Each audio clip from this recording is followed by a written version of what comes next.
안녕하세요. 요즘 큰 고민거리를 하나 안고 살고 있는 주부입니다.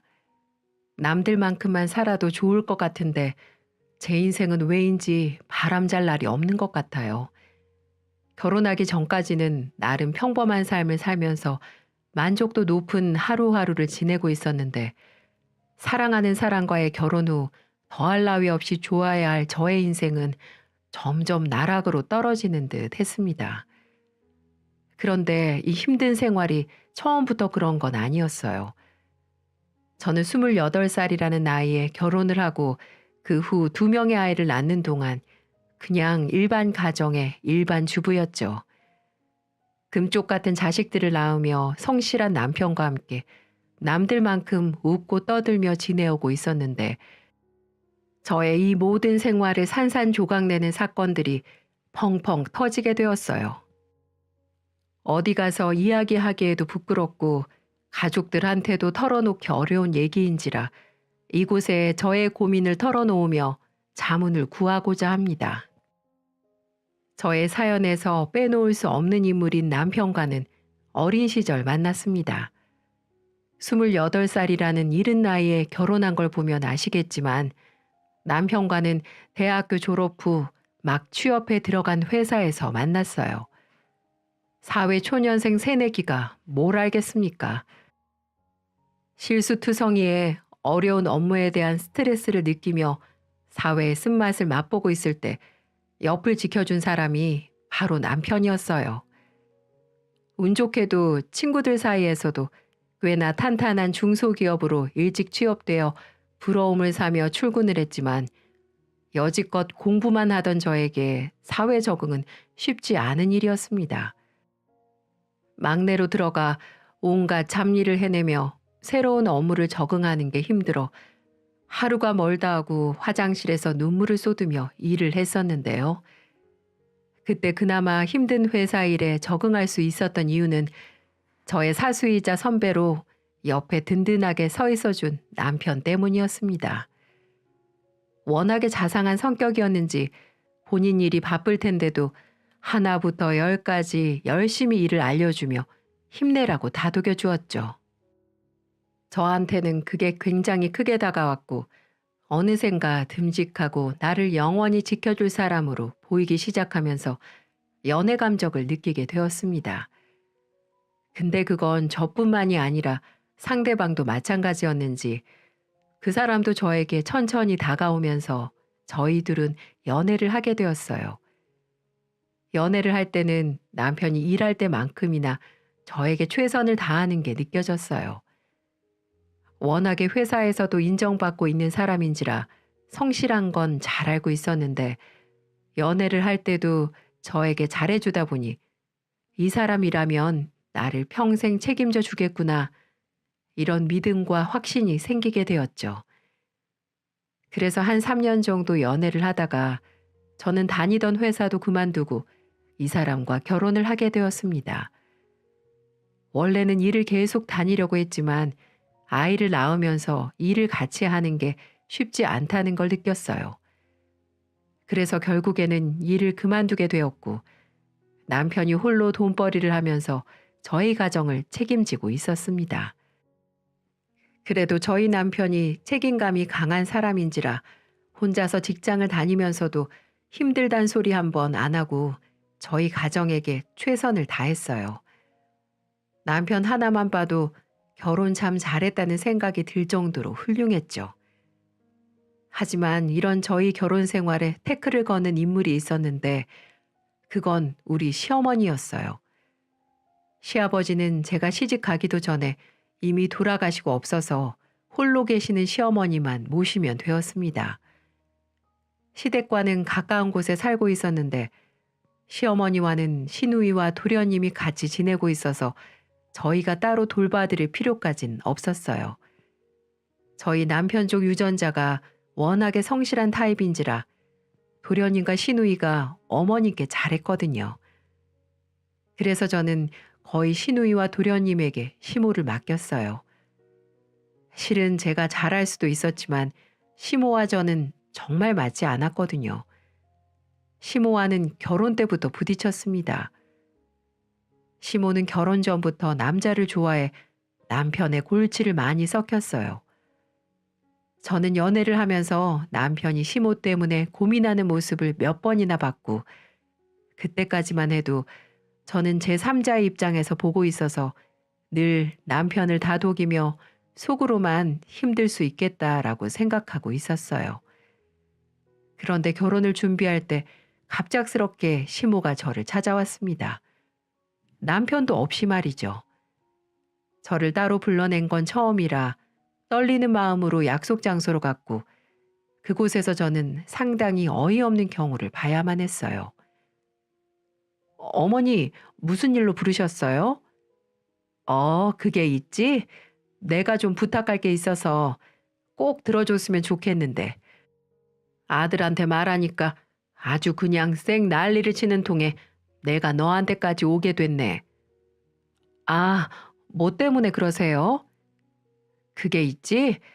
내가 지금 재혼을 생각하는 사람이 있는데 말이야.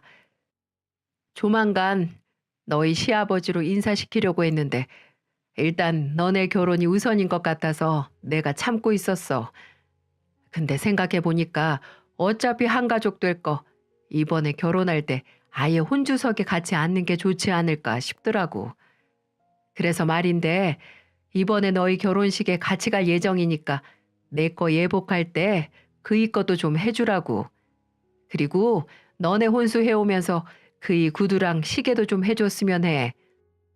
구두랑 시계까지 제대로 된 걸 해야지만 우리 아들이 안 꿀리고 당당하게 식장에도 들어올 수 있을 것 아니야. 네? 아니, 근데 이 얘기를 지훈 씨한테 하니까 화냈다고 하지 않으셨어요? 그럼 지훈 씨도 원하지 않는다는 건데 그렇게까지 하셔야겠어요? 내가 사랑하고 내가 결혼하고 싶은 사람 옆에 앉히고 싶다는데 지가 왜 난리인 건지 모르겠어. 아무튼 지훈이가 싫어하니까 내가 너한테 말하는 거 아니겠니? 네가 지훈이 설득하든지 아니면 몰래 해줘도 돼. 차라리 그게 낫겠다. 그냥 몰래 해줘. 식장에는 내가 알아서 그이 데리고 갈 테니까. 어머니, 죄송합니다. 이건 제가 어머니 부탁 들어드리면 안 될 것 같아요. 저는 지훈 씨가 싫어하는 거 하고 싶지 않거든요. 참나, 얘, 너 이 결혼 내 아들이랑 하는 것 같지? 아니야. 네가 어려서 뭘 모르나 본데 결혼은 남자하고만 하는 게 아니라 그 남자 가족들까지 싹 다 묶이는 거야. 알아? 근데 네가 나를 이렇게 무시하면 네 결혼 생활이 편할 것 같니? 어림도 없다. 내가 가만둘 것 같아? 어머니는 제가 어머니의 요구를 받아주지 않자 화를 내면서 저의 결혼 생활까지 운운하며 협박을 하셨습니다. 저는 너무나 어이가 없었어요. 하지만 저도 한 성깔 하는 사람이기 때문에 호락호락하게 받아주지 않았죠. 어머님, 결혼이 가족과 가족 간에 이루어지는 거라고 해도 어쨌든 제가 옆에서 붙어 살 사람은 제 남편이잖아요. 그러니까 저는 평생 살 부비고 살 남편이 좋아하는 뜻에 따라서 하고 싶어요. 그러니 저한테 더는 말씀하지 말아주세요. 죄송합니다. 먼저 가볼게요. 저는 당당하게 저의 생각을 이야기했고 어이가 없어 저한테 더 화를 낼 작정을 하고 있는 시어머니를 뒤로 한 채 나와버렸습니다. 시어머니는 결국 결혼식장에 본인의 재혼남을 데리고 오지 못하셨어요. 그게 그렇게 분했는지 그때부터 시어머니는 본인의 부탁을 들어주지 않는 저한테 사사건건 시비를 걸기 시작하셨죠. 신혼여행에서 돌아왔을 때 제가 시어머니 선물을 사다 드리니 그 선물을 뜯자마자 하는 말이 가관이었어요. 어머, 이거 촌스러운 거 봐라. 너는 젊은 애가 어떻게 50 먹은 나보다도 보는 눈이 없니? 이 스카프는 그냥 걸레짝으로 쓰면 되겠다, 얘. 신혼여행을 다녀오며 저희 엄마 것보다도 먼저 챙기면서 열심히 골라 산 건데 그렇게 말씀하시는 걸 보며 저는 서러운 마음이 올라왔어요. 근데 그걸 제 남편이 캐치하고는 곧바로 반박을 해주더라고요. 보는 눈 없는 건 어머니시겠죠. 남자 보는 눈이 그렇게 없으시니 매번 그렇게 뒤통수나 당하고 남자 갈아치우는 거 아니겠어요? 쓰시기 싫으면 냅두세요. 그거 우리 아내 더 예쁜 기념품 사주고 싶은 거 아껴서 사준 건데 괜히 샀네요. 주세요. 이거 명품이라 중고로 내놔도 돈 꽤 받으니까 제가 알아서 처리할게요. 라고 말하고는 시어머니 손에서 스카프를 확 낚아챘고 그래도 기분이 나빴는지 저를 데리고 신혼집으로 와버렸어요. 그날 남편은 저에게 연신 미안하다며 이야기를 해주었죠. 여보, 내가 미안해. 우리 엄마가 좀 유별나서. 아니야. 그래도 다음번에는 이렇게 나오지 말자. 나 이러면 어머님이랑 언제 친해지겠어. 내가 더 잘해볼 테니까 나 믿고 조금만 더 지켜봐줘. 고마워, 여보. 저는 남편을 오히려 다독여준 뒤 그 뒤로 시어머니에게 잘하려고 노력을 했어요. 그 노력 끝에 저는 조금이나마 시어머니의 마음을 돌릴 수 있었습니다. 시어머니는 같이 살고 있는 시누이와 도련님이 집에 있는데도 집으로 수시로 남자를 데리고 와 너네 아빠 될 사람이라고 하면서 깍듯이 대하라고 했나 보더라고요. 남편이 같이 살 때도 그런 듯 했고 그 꼴이 보기 싫어 남편은 일찍이 독립을 했던 거였어요. 근데도 정신을 못 차리고 여전히 자식이 있는 집에 남자를 끌여들였고 가족 모임 때도 그 남자를 불러 늘 저희에게 아버지 혹은 시아버지라고 부를 것을 요구하셨습니다. 저는 처음에는 결혼 전 어머니의 부탁을 거절했던 게 죄송해서 어머니의 뜻대로 불러드렸어요. 그리고 남편은 저에게 그럴 필요 없다고 했지만 그래도 그것만은 제가 해드리고 싶어서 가족 모임 때도 오시면 성심성의껏 대접했죠. 그러면서 시어머니의 마음을 돌릴 수 있었고 그때부터는 나름 괜찮은 고부관계로 지낼 수 있었습니다. 나름 평화롭게 지내고 있던 찰나에 도련님이 결혼을 했고 도련님은 결혼하고 나서도 막내 시누이와 시어머니를 돌보겠다고 하면서 같이 살았었어요. 어린 사람이 속이 깊어 저도 최대한 도우려고 했지만 역시나 이런 저의 좋은 마음도 다 떠나버릴 만큼 저희 시어머니는 점점 더 유별나게 행동을 하셨습니다. 게다가 결혼 전 시어머니를 향한 남편의 고민이 이해가 될 만큼 시어머니는 남성 편력이 심한 모습을 계속해서 보여주었어요. 어느 날은 제가 결혼했을 당시 만나던 사람과 재혼까지 할 거라고 그렇게 쌩 난리를 치더니 어느 날 저희 집에 술 마시고 찾아와서는 울고불고 난리를 쳤습니다. 예, 아가, 남자들은 왜 다 그 모양이냐? 아니 글쎄 이 사람이 바람을 피웠더라고. 나보다도 어린 여자애가 좋다고 매몰차게 가버리는데 억장이 무너지더라. 억장이. 아이고 내 팔자야.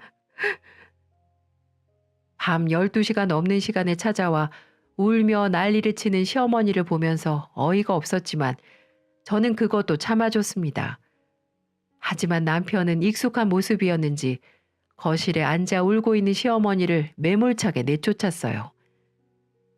제발 정신 좀 차리세요. 언제까지 남자 때문에 자식들 이렇게 못 살게 굴 건데요. 둘째가 안 받아주니까 지금 여기까지 찾아오신 거죠? 이 사람도 이제 어머니 못 받아줘요. 제가 못하게 할 거니까 여기도 이제 다시는 찾아오지 마세요. 당장 나가세요. 빨리요. 남편은 냉정하게도 시어머니의 팔까지 붙들고는 데리고 가서 현관 밖으로 내쫓아 버렸어요. 걱정하는 저에게 와서는 알아서 집에 잘 가실 분이니까 걱정하지 말라고 하는데 저는 그래도 안심이 안 되어 도련님께 전화를 해서 시어머니 좀 잘 봐달라고 했고 역시나 이런 일에 익숙했던 도련님은 알겠다고 하셨어요. 그렇게 그 사건이 마무리가 된 듯 했는데 얼마 안 돼 시어머니는 또 다른 남자를 데리고 와서 어머니 생신날 다 함께 모인 자리에서 그 남자를 데리고 와서 시아버지가 될 사람이라고 하셨습니다. 그때부터는 저도 진짜 황당하기 시작하더라고요.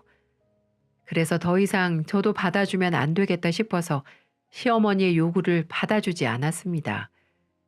그냥 저기요라고 부르던가 그것도 아니면 아저씨라고 불렀어요.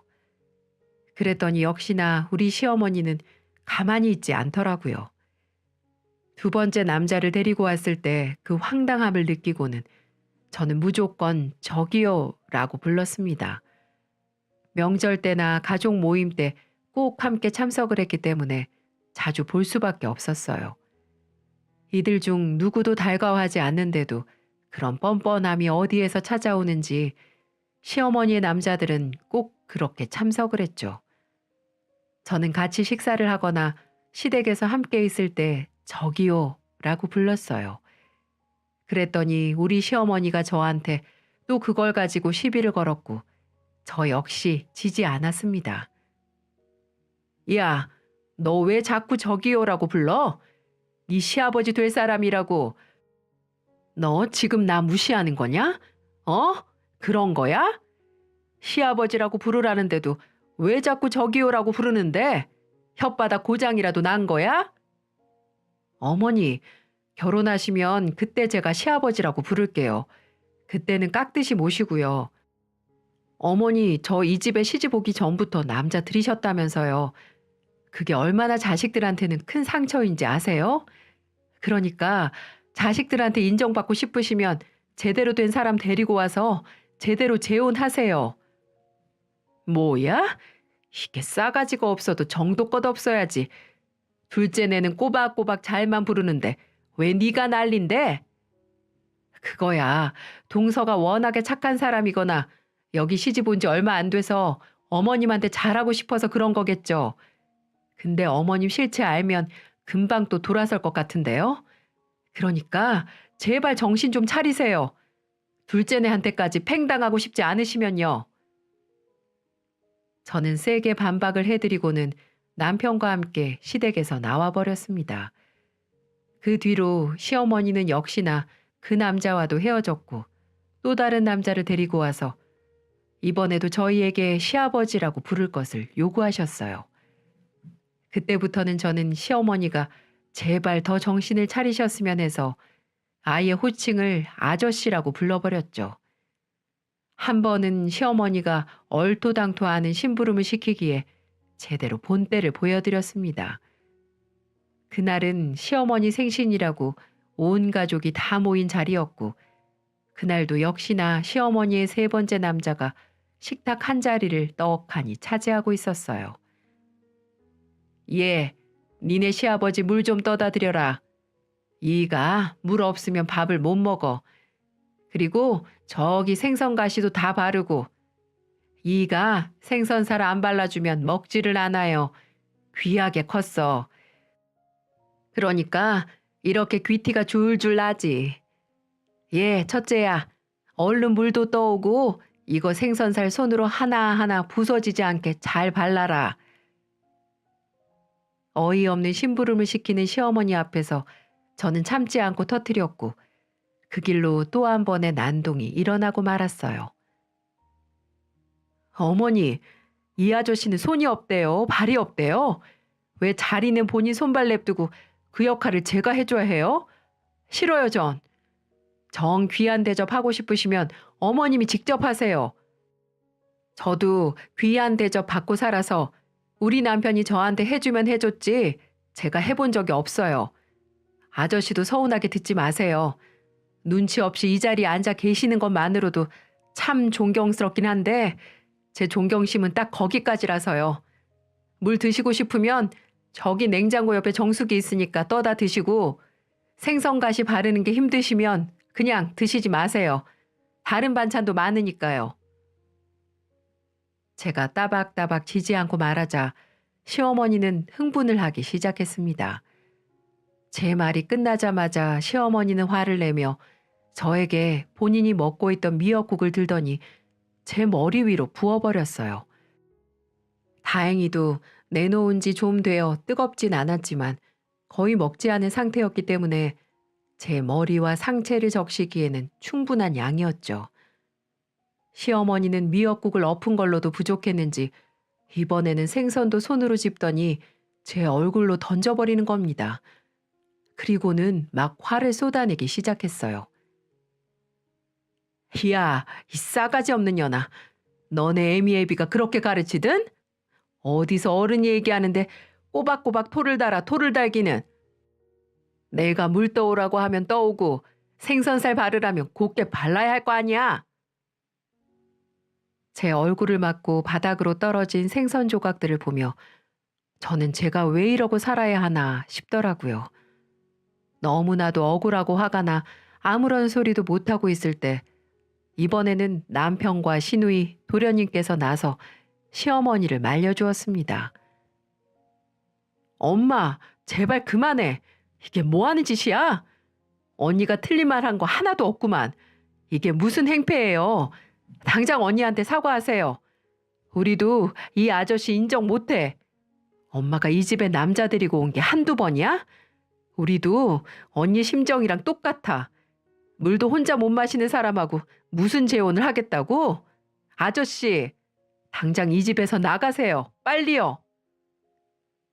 제 편을 들어 화를 내던 시누이는 그 아저씨를 집에서 내쫓았고 제 남편은 저를 대충 닦이고는 당분간 이 집에 절대로 오지 않겠다며 엄포를 내놓고는 저를 데리고 집으로 와버렸습니다. 이게 무슨 꼴인가 싶어서 한동안은 정말 힘들었어요. 시어머니한테 미역국과 생선 세례를 받는 사람이 전국에 몇 명이나 있을까요? 서러움에 힘든 시기를 보내고 있는데 그때 저의 인생에 또 한 번의 시련이 찾아오고 말았습니다. 시어머니와 냉전을 오래 가지고 있다가 시누이와 도련님이 저에게 대신 사과를 하겠다고 찾아와서는 시어머니와 잘 좀 지내달라고 하기에 저도 며느리 된 도리로서 한 번은 더 참았어요. 그래서 여전히 토라져 있는 시어머니에게 가서 먼저 풀었고 그래도 단순한 우리 시어머니는 제가 먼저 다가가니 그쪽 기분도 풀어주셨죠. 하지만 그때뿐이었습니다. 저는 또 한 번 더 시어머니의 무개념 폭탄을 맞아야만 했습니다. 집에서 아이들을 다 학교와 유치원으로 보내고 잠깐 쉬고 있는데 어머니로부터 전화가 왔습니다. 늘 황당한 소리를 할 때나 전화를 하기 때문에 이번에는 또 무슨 말을 하려는 걸까 약간 긴장된 마음으로 전화를 받았죠. 나중에 가서 느꼈지만 저는 그 전화를 받지 말았어야 했습니다. 아니, 어머니를 끝까지 무시해야 했어요. 네, 어머니, 무슨 일이세요? 다른 게 아니라 집에 청소기가 고장났지 뭐냐. 애들한테 사라고 했더니 되긴 된다면서 그냥 쓰자고 하는데 나는 싫어서 말이야. 아무리 돌려도 먼지가 바닥에 그대로 있는데 속 터져서 그걸 계속 쓰겠니? 그래서 말인데 네가 좀 사라. 내 생일날 깽판 친 거 미안하다고 했으니 그걸로 갚아. 네? 생신 선물 해드렸잖아요. 남편이 어머님 요즘 등산 좋아하신다고 등산화 예쁜 걸로 사드렸는데 그걸로 부족하세요? 그거야 뭐 얼마나 한다고. 그리고 요즘 등산 잘 가지도 않아. 다리 아파서. 됐고 그냥 청소기나 하나 해줘라. 요즘 무선 좋은 거 많댄다. 저는 어머님의 이야기를 듣고는 어쨌든 집에서 쓰는 청소기는 하나 해드려야겠다 싶어 제가 주문을 해드리려고 했었어요. 근데 본인이 직접 보고서 사고 싶다고 하시기에 카드를 드렸죠. 그런데 그 길로 저는 제 카드를 드린 걸 아주 뼈저리게 후회해야만 했습니다. 얼마 뒤 카드 청구서가 온 걸 보고 저는 깜짝 놀라 뒤로 자빠질 뻔했어요. 머리가 쭈뼛 쓴다는 게 이런 뜻이구나 싶을 만큼 놀랐죠. 청구서에는 무려 200만 원의 금액이 결제되어 있었고 결제 장소는 바로 서울의 유명 호텔이었습니다. 저는 이 카드를 사용하신 어머님께 바로 전화를 드렸어요. 남편도 이 카드는 안 쓰고 오로지 저만 쓰고 있었기 때문에 무조건 이건 어머님이 범인이셨죠. 어머니, 이게 뭐예요? 200만 원짜리 호텔 금액 나간 게 뭐냐고요? 아, 그거? 며느리가 카드도 줬겠다. 그이가 호캉스 좀 해보고 싶다기에 네 카드로 같이 한번 가봤다. 서울 스위트룸이라 그런지 아주 죽이더라. 미치셨어요? 그 인간 데리고 가려고 제 카드로 200만 원짜리 호텔을 가셨다고요? 진짜 어머니 이제 보니까 남자한테 단단히 미치셨네요. 뭐야? 이게 또? 야! 나한테 돈 쓰는 게 그렇게 아깝디? 그래서 내가 청소기는 일부러 싼 거 샀잖아. 이게 배려를 해줘도 난리야. 배려요? 배려라고 하셨어요, 지금? 어머니는 저한테 하는 배려도 제 돈으로 하시네요. 그딴 배려 필요 없고요. 당장 물어내세요, 제 200만 원. 쪼잔하게 진짜. 없어. 네 시애미 간을 빼먹어라. 어머니는 그렇게 배째라는 식으로 나왔고 저는 한창 실랑이를 하다가 남편에게 바로 전화를 해서 일러버렸습니다. 남편이 한번 제대로 화내면 시어머니도 찍소리 못했기 때문에 제 이야기를 들은 남편이 시댁까지 가서 깽판을 다 쳐놓은 뒤에야 시어머니가 울며 겨자 먹기로 그 돈을 다 물어주셨어요. 그렇게 한바탕 소동이 또 나고 나서 저는 시어머니를 더 이상 상종도 하고 싶지 않았습니다. 그래서 그 이후로는 더 찾아뵙지도 않고 연락도 안 하고 있었죠. 그렇게 시어머니와 마주칠 일이 없으니 신경 쓸 것도 없어 편하게 지내고 있던 때 저는 예상치 못한 사건과 인물로 인해서 또 한 번 인생의 지옥을 맛보아야만 했어요. 주말에 집에 남편과 함께 아이들을 데리고 쉬고 있는데 갑자기 낯선 사람 2명이 저희 집으로 들어오는 겁니다. 그리고는 남편이 공금횡령죄로 신고를 당했고 범인으로 확인되어 바로 체포를 해간다는 이야기를 전해왔죠. 저는 세상이 무너지는 걸 느끼면서 남편에게 물었습니다. 여보, 이게 무슨 말이야? 이게 다 무슨 뜻이냐고. 진짜야? 당신 정말 그랬어? 아니야, 아니라고. 이건 놔. 못 가. 절대 못 가. 남편은 갑작스러운 경찰의 습격에 당황한 모습을 보였고 자신은 범인이 아니라며 우기기 시작했어요. 하지만 이미 경찰 쪽에서는 남편을 범인으로 확신하고 있었기 때문에 그게 통할 리 만무했습니다. 그냥 곱게 가세요. 이미 김지훈 씨가 범인이라는 게 다 확인됐어요. 자꾸 이러면 오히려 불리해집니다. 이건 놔. 놓으라고. 이보세요. 우리 남편이 아니라잖아요. 우리 남편 그럴 사람 아니에요. 아니라고요. 아, 거참. 다 확인됐다고요. 자꾸 이러시면 공무집행 방해죄까지 더해질 수 있어요. 그러니까 본인이 진짜 아니라면 조사 받으면서 다 말씀하세요. 남편은 속수무책으로 그들에게 끌려갔고 저는 이게 무슨 폭풍 같은 일인지 이해하기 어려웠어요. 저는 피가 마르며 남편을 기다렸지만 저에게 되돌아오는 말은 회사와의 합의를 원만하게 보라는 경찰의 말뿐이었습니다. 급하게 애들을 친정에 맡기고 경찰서로 달려갔을 때 남편에게서 들려온 소리는 저의 마음을 또 한 번 무너지게 만드는 소리뿐이었죠. 여보, 미안해. 정말 미안해. 당신하고 애들한테 정말 면목이 없다. 왜 그랬어? 왜 그랬냐고? 당신 그런 사람 아니었잖아. 누구보다도 성실한 사람 아니었어? 애들한테 어디서든 떳떳한 아빠 아니었냐고. 미안해. 나 혼자 돈 벌면서 애들 2명 키우는 게 솔직히 감당이 안 됐어. 근데 내 고등학교 동창놈이 주식 이야기를 하는 거야. 거기에 혹해서 그만. 회사 돈은 절대 건드리는 게 아니었는데 내가 진짜 죽을 죄를 지었어, 여보. 정말 미안해. 됐어. 그랬으면 나한테 말을 했어야지. 그럼 내가 어디라도 들어가서 일했을 거 아니야. 왜 일을 이 지경까지 만들어? 왜? 회사에는 뭐래? 뭘 어떻게 합의를 해준대? 3억. 3억을 내놓으래. 내가 횡령한 돈이 2억인데 그중에 합의금으로 1억을 더 내놓으라고 하더라고. 뭐? 3억? 그중에 당신이 횡령한 것만 2억이라고? 진짜 당신 무슨 생각으로 그런 거니? 어? 함부로 주식에 손댄 것도 기가 찬데 회사 돈을 훔쳐? 미안해 정말. 당신한테 면목 없다. 남편은 연신 미안하다는 소리뿐이었습니다.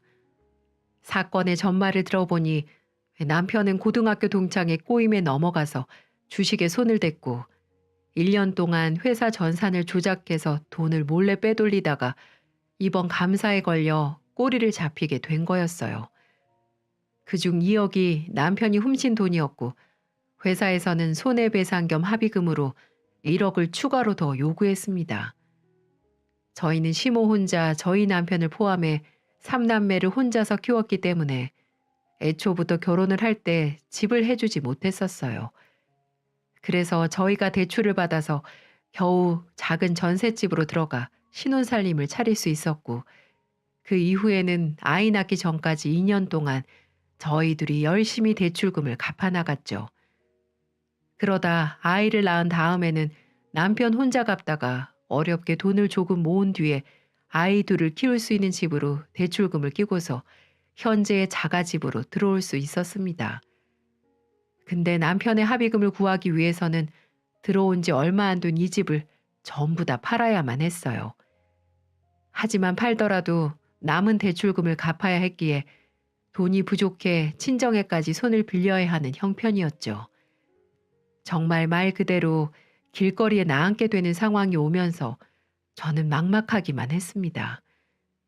그래도 일단은 남편의 일을 해결해 주는 게 급선무였기에 집을 내놓고 부족한 금액은 친정에 이야기를 해서 한번 알아볼 생각이었어요. 이런 상황으로 인해서 골치 아픈 시간을 보내고 있는데 또 한 번 저의 속을 뒤집는 일이 터지고 말았죠. 이번에도 저의 속을 뒤집은 주인공은 바로 시모였고 갑작스런 초인종 소리에 인터폰 화면을 보고서 저는 뒷목을 잡고 뒤로 넘어갈 뻔했습니다. 시모는 혼자 오지도 않고 이번에도 또 제가 처음 보는 남자를 데리고 초인종을 누르고 있었어요.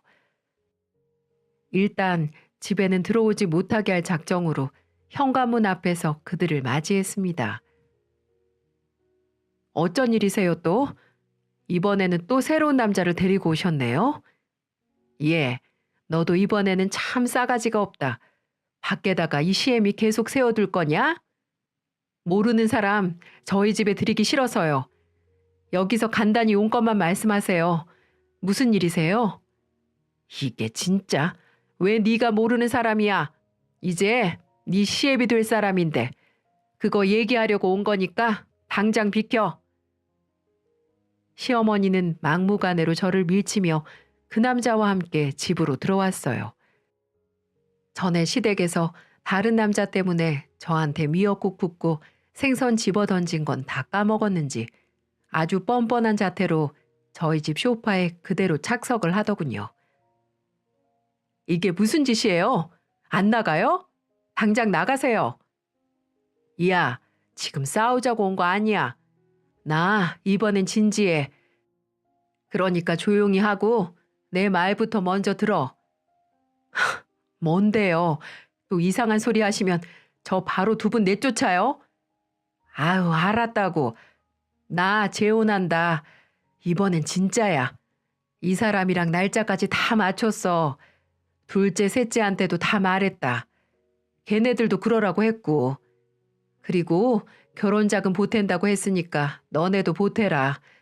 너네 명색이 첫째인데 돈 좀 써야 하지 않겠어? 그러니까 5천만 원만 해.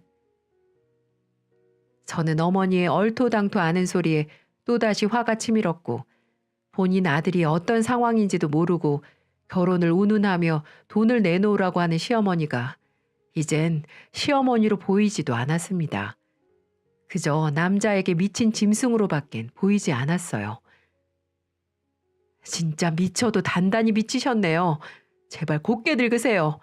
어머니, 저희 결혼할 때 돈 한 푼이라도 보태셨어요? 아니잖아요. 집이고 혼수고 다 저희 돈으로 대출받아서 했는데 무슨 자격으로 5천만 원을 내놓으라고 하세요? 그리고 지금 어머니 아들 어쩌고 있는지 아세요? 지금 깜빵 들어가 있어요. 주식하겠다고 회사 돈 횡령해서 그 죄값 치르게 생겼다고요. 이야, 너는 네 남편 간수를 도대체 어떻게 하는 거야? 내 아들 어딨어? 어딨냐고. 방금 말씀드렸잖아요. 감방에 있다고. 합의금으로 그 회사에서 3억 내놓으래요. 지금 그것 때문에 집도 잃고 재산 잃고 길거리로 나앉게 생겼는데 이 상황에 결혼 얘기 꺼내고 싶으세요? 그거야 너네 사정인데 왜 내가 그것까지 살펴야 되는데. 아, 됐고. 그럼 1,000만 원이라도 해라. 3억 구하면서 조금 더 보태서 1,000만 원 더 구하면 되겠네. 나머지는 내가 알아서 할 테니까 너네는 그럼 1,000만 원만 해. 어머니는 본인 아들이 감방에 들어가 있다는 소리를 듣고도 정신없는 소리를 해댔습니다. 거기에서 저는 더 상종하면 안 될 것 같아 그대로 한 방을 날려주었죠. 1,000만 원이요? 그래요. 알겠어요. 여기서 딱 기다려요. 저는 이 상황에도 1,000만 원을 요구하고 있는 개념 빠진 시모에게 기다리라고 한 뒤 그대로 방에서 무언가를 가지고 나와 시모 얼굴에다가 던져버렸습니다. 시모는 그걸 얼굴로 맞고는 노발대발했죠. 제가 던진 건 바로 제가 매직으로 공 3개를 더 그린 뒤 똘똘 뭉쳐버린 10,000원짜리였어요. 공처럼 뭉쳐진 꼬깃꼬깃한 10,000원짜리를 얼굴 정통으로 맞은 시모는 화가 나서 저에게 소리를 질러대기 시작했습니다. 야, 너 지금 나랑 말장난 하자는 거야? 뭐야? 그리고 이게 어디서 시애미 얼굴에 돈을 던지길. 당신이 시어머니라고? 아니, 이제 당신 내 시어머니 아니야. 그러니까 그 1,000만 원이라고 써져 있는 돈 가지고 제발 이 집에서 꺼져. 지금 안 나가면 경찰에 신고해버릴 거야. 네 아들이랑 같이 깜빵에서 썩고 싶으면 어디 한번 버텨보시던가. 제가 악에 받쳐 소리를 막 지르니 시어머니는 순간 겁에 질렸는지 귀신 보는 듯한 얼굴을 하고는 본인이 데리고 온 남자와 줄행랑을 치더군요. 그 뒤로 저는 어떠한 연락도 시댁 쪽에 하지 않았습니다. 아니, 사실 할 시간도 없었어요. 남편의 일을 해결해야 했기 때문이었죠. 집은 3억이 넘는 돈에 팔 수 있었지만 그중 대출금을 갚고 나니 제 수중에 떨어지는 돈은 2억도 채 안 되는 돈이었습니다. 친정에도 이야기를 해봤지만 저한테 도와줄 수 있는 돈은 5천만 원이 안 되는 돈이었고 결국 3억을 다 채우지 못해 남편은 일부 합의금만 지불을 하고 나머지는 2년형을 받고 죗값을 치러야 했어요. 남편은 감방 신세로 들어가게 되고 저는 친정으로 애 둘을 데리고 들어가 지내고 있었습니다. 남편의 이런 상황을 시모에게 들었는지 얼마 뒤에 시동생들에게도 전화가 왔지만 이미 그들은 시모에게 결혼 자금으로 대출을 받아 5천만 원을 해준 상황이었기에 저를 도와줄 형편이 되지 않았어요. 울면서 미안하다고 하는 시누이를 보면서 참 이들의 인생도 쓰다는 생각을 했죠. 하지만 그들의 쓴 인생도 여기서 멈추지 않았습니다. 시누이와 눈물의 통화를 하고 난 뒤 얼마 안 되어 또 전화가 왔고 저는 그 전화를 받은 뒤에 다시는 시모를 상종하지 않기로 했어요. 언니, 저 오빠랑 집 나왔어요. 이제 저랑 오빠 엄마 안 보고 살려고요. 엄마를 믿는 게 아니었어요.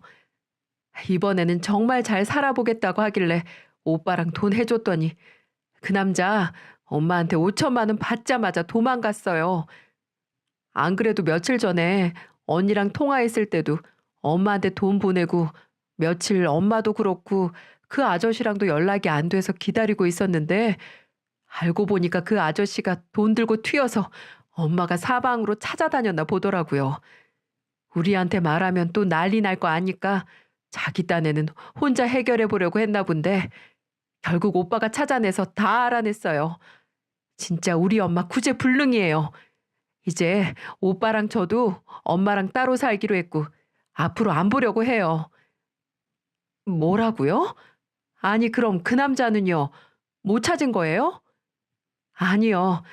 다행히도 엄마가 바로 경찰에 신고는 했었나 보더라고요.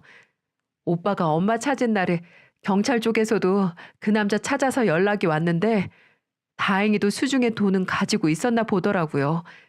그래서 그 돈 오빠랑 저한테 다 다시 돌려줬어요. 근데 웃긴 건 엄마가 우리가 해준 돈 말고도 우리 원래 살던 집 담보로 해서 대출을 더 받아서 그 인간한테 해줬나 보더라고요. 엄마한테 받은 돈은 우리가 준 것보다 먼저 받았나 본데 그건 이미 도박으로 날린 상황이었고 우리 돈만 그 사람 수중에 있어서 간신히 받아낼 수 있었어요. 저희는 그 돈 받고 엄마한테 깨끗하게 인연 끊자고 했고요.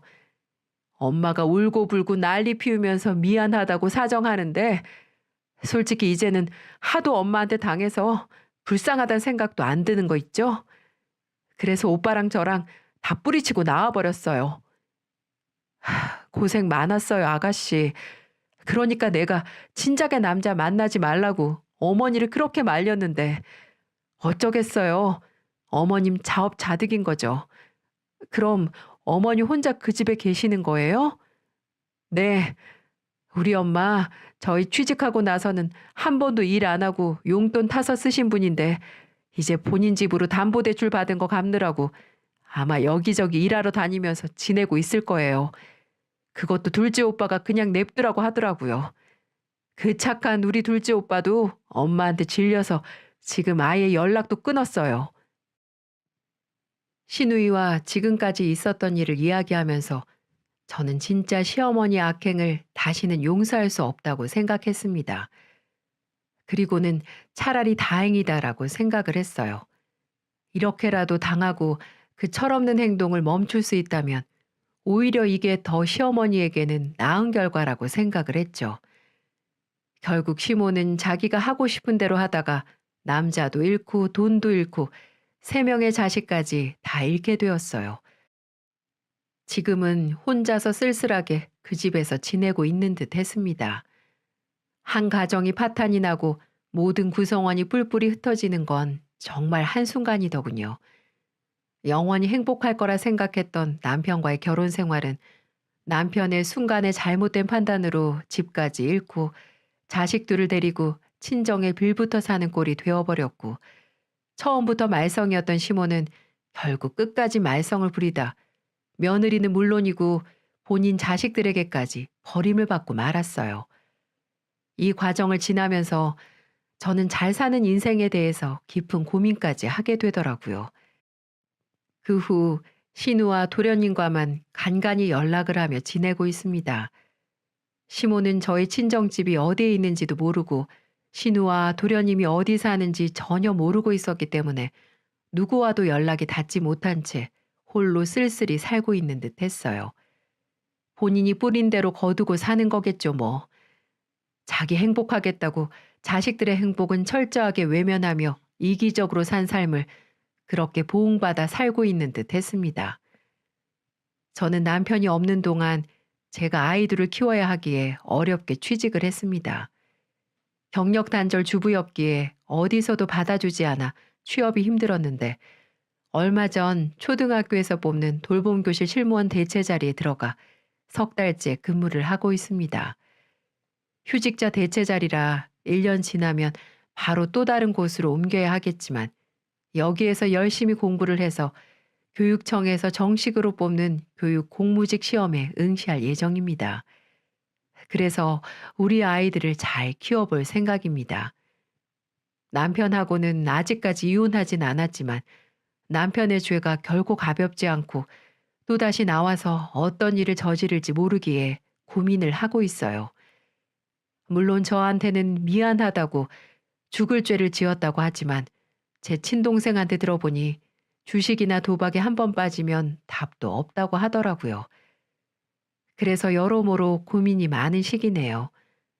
남편은 그래도 지금까지 보여준 모습이 책임감 있는 모습이라 나와서 우리 가족을 위해 애쓸 거란 믿음은 있는데 현실적으로 감방에서 나온 사람이 무엇을 할 수 있을까 싶어 정말 머리 아프게 고민하고 있습니다. 여러분이 보시기에는 어떠신가요? 제가 이 결혼을 유지해야 할까요? 아니면 그냥 여기서 멈춰야 할까요? 의리로 결혼을 지키기에는 앞으로의 미래에 어려운 점들이 한두 가지가 아니고, 그렇다고 또 미안하다고 사정하는 남편을 두고 매몰차게 이혼을 해버리는 것도 아닌 것 같아요. 저희 부모님도 의견이 반반이세요. 저희 아빠는 가장의 무게가 그만큼 힘든 거라면서 오죽하면 김서방이 우리 가족 더 잘 먹여 살려보겠다고 주식까지 손을 댔겠냐고 하면서 죄를 미워해도 사람은 미워하지 말랬다고 한 번만 더 믿어주라고 하셨습니다. 부부가 괜히 부부가 아니고 한 사람이 무너지면 그 나머지 한 사람이 붙잡아 주는 게 부부라면서 말입니다. 하지만 저희 엄마는 자식도 아내도 이렇게 고생시키는 가장이 무슨 가장이냐면서 바로 갈라서라고 하고 계시네요. 감방에서도 나오면 한동안은 또 저 고생시킬 게 뻔하고, 또 나와서도 정신 못 차리면 그건 또 다 누가 책임져야 하냐면서 말이에요. 아빠의 말도 일리가 있고 엄마의 말도 일리가 있어 저도 난감하고 힘이 드네요. 여러분의 생각은 어떠신가요? 어차피 이 결혼의 또 다른 문제인 시모는 이미 모든 자식들이 외면한 상황이기 때문에 저한테 있어 문제거리가 되지 않고 있어요. 그래서 그건 넘어갈 수 있는데 남편의 죄가 저의 발목을 잡네요. 우리 아이들은 하루가 멀다 하고 아빠 보고 싶다며 울고불고 난리인데 제 인생은 언제쯤 풀어질까요? 그래도 울다가도 또 금세 웃으며 저에게 애교 피우는 우리 아이들을 보면 나름 행복한 인생이다, 살만하다라는 생각이 들기도 하지만 이제는 더 평범하게 행복해지고 싶네요.